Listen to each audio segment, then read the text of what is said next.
I'm Andrew Castle. I am the founder of Hats for Hunger. I live in Montpelier, Vermont. And I've started this business that we sell these hand-knit hats for $25 a piece, and 100% of profits is donated to the Vermont Food Bank. As you can see, I'm wearing one of them. I started this business about 2 years ago.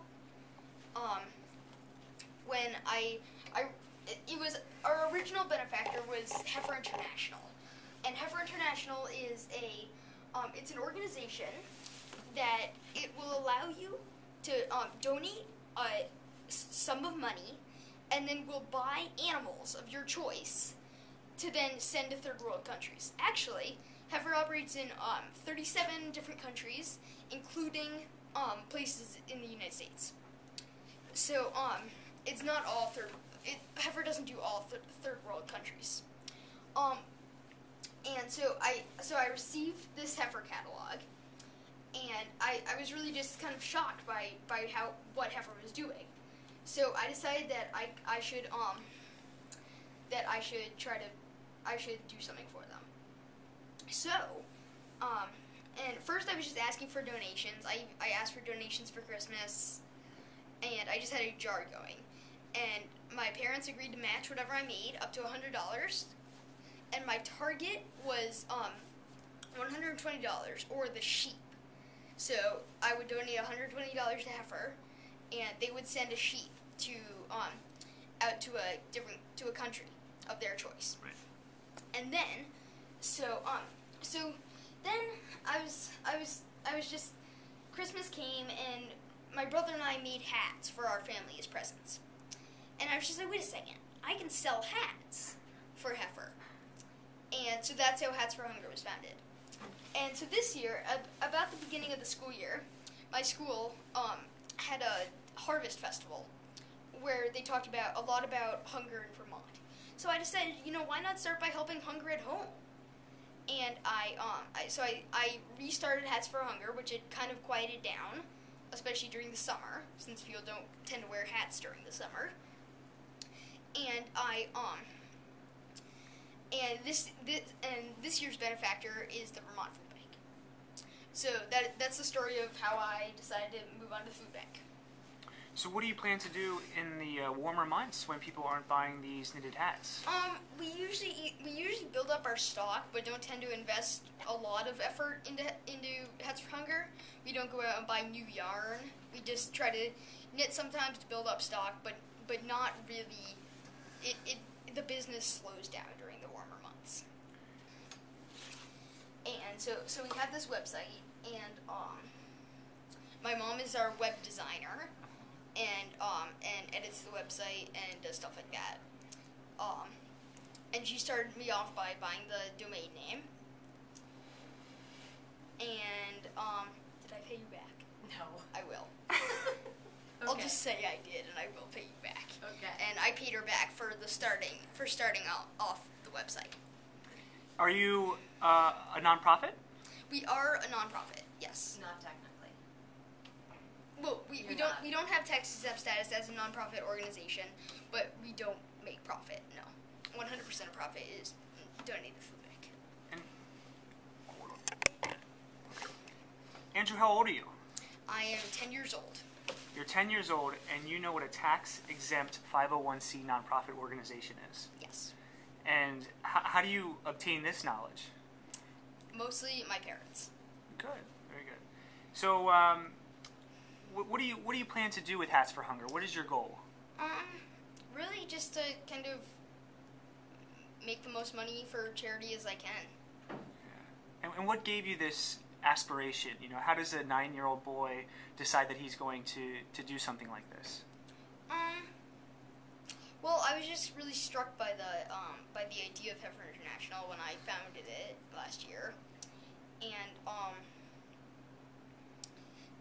so I just really, I don't know, I feel like I should do something to help the underprivileged in other countries. So I started Hats for Hunger. How much money did you raise last year? Last year I raised over $1,500, and this is not with being matched. I just raised straight up $1,500 from selling hats. This year I've raised about $450, of which $150 of that was invested in new capital. And how much are you hoping to raise this year? This year I don't really have a goal. I'm just hoping to raise as much as possible. And how are you marketing your sales? Well, I sell them here at school. I have a sign up in my dad's classroom. He's a teacher here. And I try to get the word spread around here. I used to have a little table down in the main lobby here, that I was selling hats at. But that just got harder to manage, so that I didn't do that. But so I've just kind of been selling slowly. And yesterday I sold 3 more hats. Today I sold 2 more. Actually, today I sold 4 more. I mean 3 more. And oh yes, and my mom started a Special Hats for Hunger Facebook group that now has over, I think, close to 200 because I joined today. That has close to 200 members. Our website has over 1,000 hits on it. The Vermont Food Bank was going to spread the word in their newsletter. I used to be in a homeschooling community, and their newsletter publicized it. Nathan is put it on his blog, and that's kind of my marketing.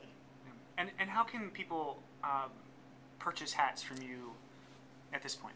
Well, you can purchase them here, or on our website. You can click the email me link in the Buy Hats page, and email your first and second choice because they go quickly. And if you live out of state, it is $5 shipping, and if you live outside of Vermont, and the hats are $25 a piece. Great. And then we will ship it to you, and upon receiving your check in the mail. We don't have PayPal yet. It would be too expensive to keep running, and so we have to do it by mail. So at this point, you're just 10 years old, and this is your second year in. Where do you want to see this? Where do you want to see Hats for Hunger in, say, 5 years? In 5 years, I want to see Hats for Hunger, I guess, probably having donated a lot of money to the Vermont Food Bank. In 5 years, probably, I may have left the food bank and maybe done a larger cause. What would be really cool in 5 years is to raise so much money that you could actually set up a food bank in a third world country and support it. So I guess that's kind of where I want to see Hats for Hunger go in 5 years. Just kind of the same idea, but kind of a larger, kind of a broader goal for it. So you're 10 years old? Yes. But I'm in a high school. Yes. How old are your classmates? 18 to 14. Yeah. How did you end up here? Well, I skipped a lot of grades. I would be in 4th. I skipped 5, and I'm now enrolled as a freshman. Freshman in high school at 10, right? Yes. Do you consider yourself an entrepreneur? I'm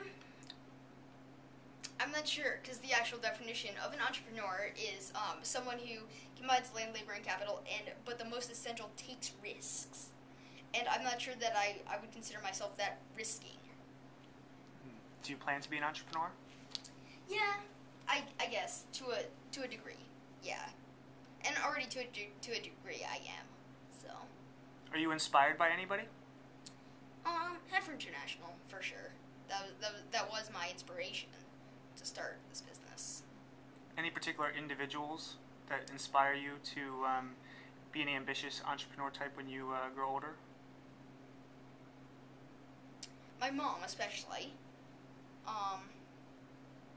That's kind of it, though. Yeah.